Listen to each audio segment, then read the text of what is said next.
Hello everyone, this is Arun Kumar. Welcome to study UP board class पर। तो मैं आप लोगों को बता दूं, जो हमारी एमसीक्यू की सीरीज चल रही थी, तो ये साइंस का सेट थर्ड है, जो सन 2024 का सेट है। तो इसमें हम ऑलरेडी जैसे पहले करते आ रहे उसी तरह से 20 एमसीक्यू को सॉल्व करेंगे, जो सन 2024 के सेट 3 में आए थे। और मैंने पहले भी बताया था आपको, प्रीवियस ईयर का काफ़ी महत्वपूर्ण है, क्योंकि आप प्रीवियस ईयर लगाते हो तो नेक्स्ट ईयर में मतलब 25 में आने वाले क्वेश्चन आपको यहीं से मिल जाएंगे। तो चलिए फिर बिना टाइम वेस्ट किए 25 के लिए जो इंपॉर्टेंट क्वेश्चन रहेंगे वो सब्जेक्ट साइंस मतलब सेट 3 है, तो इसे ही हम सॉल्व करते हैं यानी प्रैक्टिस करते हैं। तो देखते हैं हम अपना फर्स्ट क्वेश्चन हमारा है, किसी वस्तु का आभासी एवं आकार में बड़ा प्रतिबिंब बनाने के लिए कौन सा दर्पण प्रयोग करना चाहिए। मतलब ये हमें किसी वस्तु है, कोई वस्तु का प्रतिबिंब कैसा होना चाहिए, आभासी और आकार में बड़ा हो, तो इसके लिए हम क्या प्रयोग करें।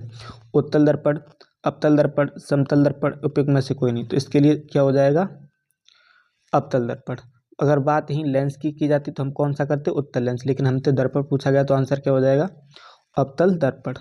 नेक्स्ट क्वेश्चन देखते हैं, क्वेश्चन नंबर 2 है हमारा, किसी वस्तु का आभासी एवं आकार में बड़ा प्रतिबिंब बनाने के लिए कौन सा लेंस प्रयोग करना चाहिए। सेम जस्ट वही पूछा गया जो पहले पूछा गया था, बस क्या हो गया अब यहाँ लेंस कर दिया। पहले क्या था, दर्पण। तो हमसे पूछा गया किसी आभासी और आकार में बड़ा बनाना है किसी वस्तु का प्रतिबिंब, तो हमें कौन सा लेंस प्रयोग करना, उत्तल, अवतल, समतल, उपयुक्त में से कोई नहीं। तो अभी जस्ट मैंने बताया था, लेंस की बात की जाए तो क्या हो जाएगा, उत्तल। तो इसका करेक्ट आंसर क्या हो जाएगा, उत्तल लेंस। क्वेश्चन नंबर 3 देखते हैं हम अपना। तो क्वेश्चन नंबर 3 है मेरा, आकाश में नीले रंग दिखाई देने का कारण क्या होता है।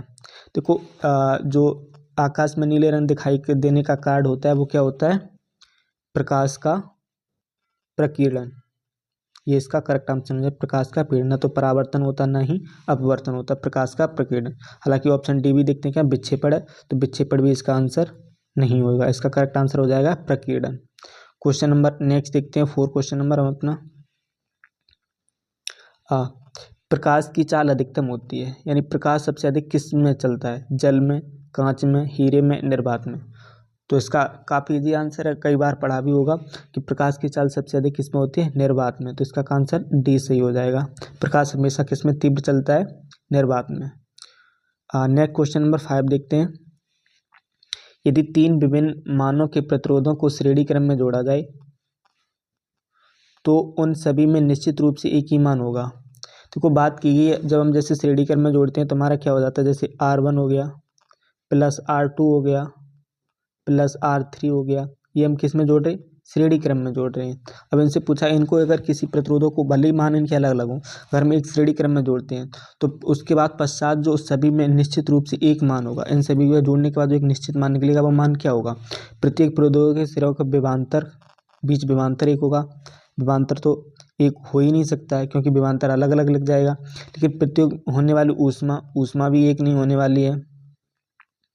प्रतिरोधों में प्रवाहित होने वाली धारा सेम हो जाएगी, क्योंकि धारा जब हम 3 श्रेणी क्रम में जोड़ देंगे तो अब ये हमारे सब एक ही क्रम में हो गए, मतलब एक ही तार में सब जुड़े हुए हैं। ठीक, अब इनमें हम कोई सा भी करंट प्रवाहित करेंगे तो जितना R में जाएगा, R1 में, R2 में, R3 में, सेम उसी सभी में जाएगा। तो इसका आंसर क्या हो जाएगा, प्रत्येक प्रतिरोध में प्रवाहित होने वाली विद्युत धारा सेम रहेगी मान। तो इसका करेक्ट आंसर सी हो जाएगा, ऑप्शन। नेक्स्ट क्वेश्चन देखते हैं हम, क्वेश्चन नंबर 6 है, किसी विद्युत परपथ में किसी प्रतिरोध के सिरों के बीच विभवांतर की इकाई होती है। मतलब क्वेश्चन घुमा के पूछा है, लेकिन सीधी सी बात यह है कि प्रतिरोध के सिरों के जो विभवांतर होता है उसका मात्रक पूछा गया। सीधे भी पूछ सकता था कि विभवांतर का मात्रक बताइए, लेकिन क्वेश्चन को घुमा के पूछा गया किसी विद्युत परपथ में किसी प्रतिरोध के सिरों के बीच विभवांतर की इकाई होती है। तो विभवांतर का आपको मात्रक पता है, ओम नहीं होता है, एम्पियर भी नहीं होता है, एम्पियर धारा का होता है, वोल्ट, वाट। तो इसका क्या हो जाएगा, वोल्ट। नेक्स्ट क्वेश्चन देखते हैं, क्वेश्चन नंबर 7 है हमारा, किसी चुंबकीय क्षेत्र के लंबवत स्थित विद्युत धारावाही चालक पर लगने वाले बल की दिशा होती है। बल की दिशा पूछी गई, चुंबकीय क्षेत्र की दिशा के समांतर नहीं, ये भी गलत हो जाएगा। चालक में प्रवाहित होने वाली विद्युत धारा दिशा के समांतर, ये भी नहीं।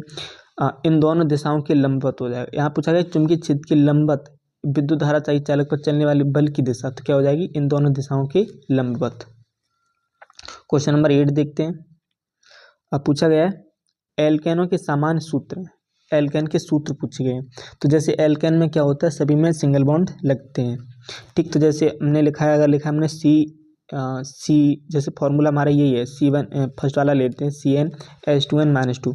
जैसे हमारा दो कार्बन है तो मतलब C2, N की जगह हम कितने रखेंगे, 2। तो अगर जैसे हमारे 2 कार्बन हो गए तो H कितने होने चाहिए, 2, मतलब N की जगह 2 रख दें तो 2 × 2 -2। तो ये क्या हो जाएगा, H2 ही तो बचेगा, तो ये हमारा एल्केन बनेगा नहीं।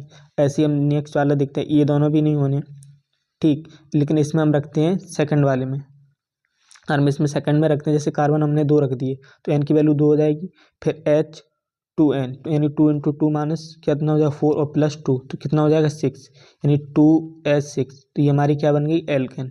तो हमारा आंसर क्या हो जाएगा, CnH2n+2। ये ऑप्शन भी सही हो जाएगा। नेक्स्ट क्वेश्चन देखते हैं।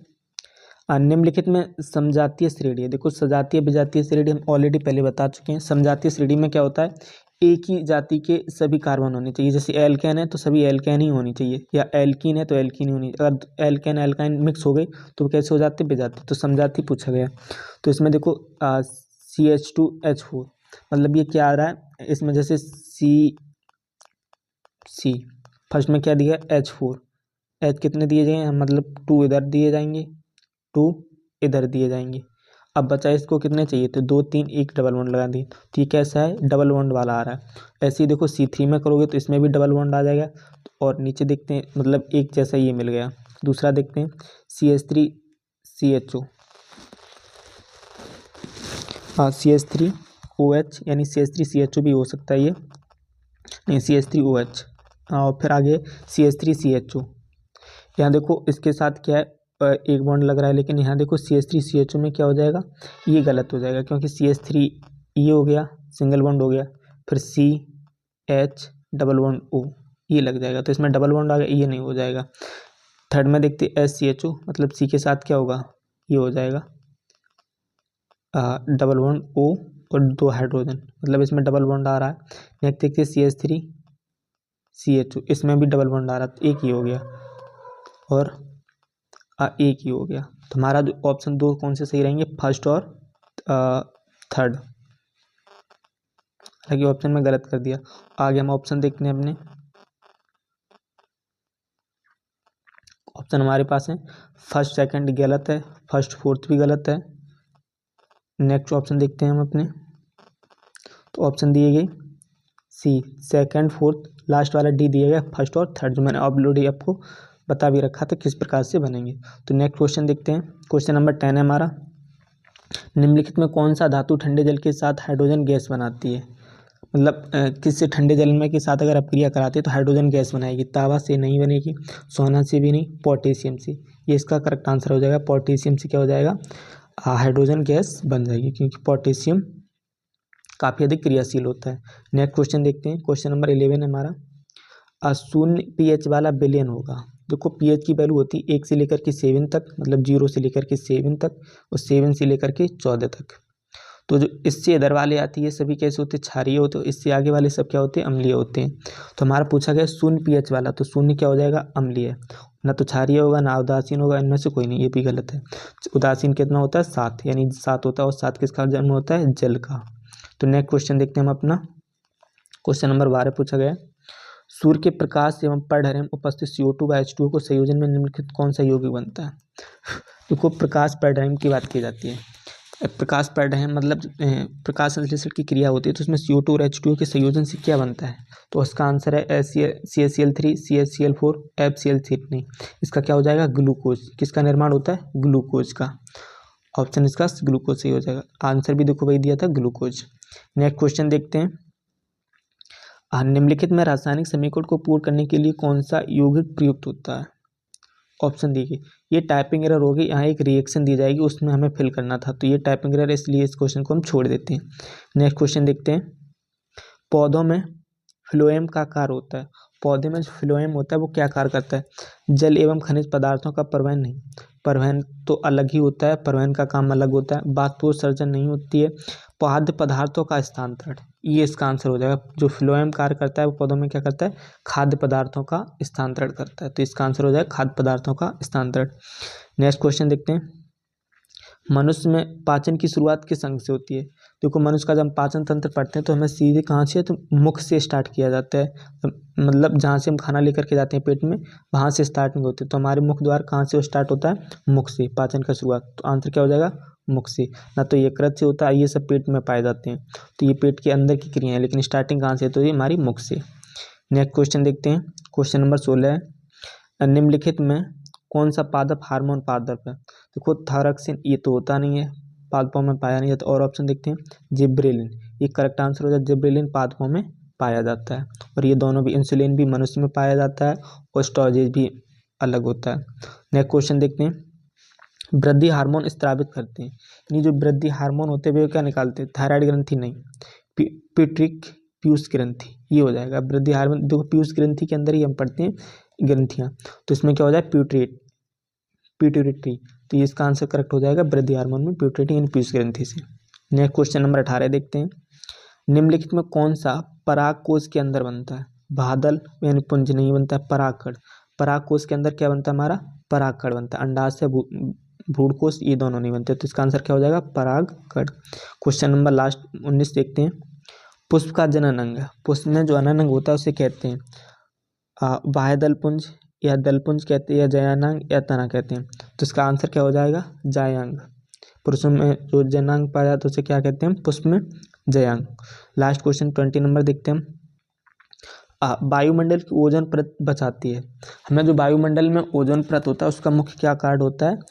एक्स किरणों से, पराबैंगनी किरणों से, गामा किरणों से, उपयुक्त में से कोई नहीं। तो ये काफ़ी क्वेश्चन इजी क्वेश्चन हम कई बार शुरू से स्टार्टिंग से सुनते आ रहे कि जो ओजोन परत करती है वो क्या करती है? हमें पराबैंगनी किरणों से बताती है। और पराबैंगनी किरणों की हानियाँ क्या होती है? जैसे कैंसर जैसी बीमारियाँ होती हैं अगर पराबैंगनी किरणें पूर्ण रूप से पृथ्वी पर आने लगे। तो हमारे 20 MCQ कंप्लीट हुए और आई होप, उम्मीद करता हूँ कि आप अगर बराबर प्रैक्टिस करें तो देखने को भी मिल रहा होगा काफ़ी क्वेश्चन रिपीटेड हो रहे हैं।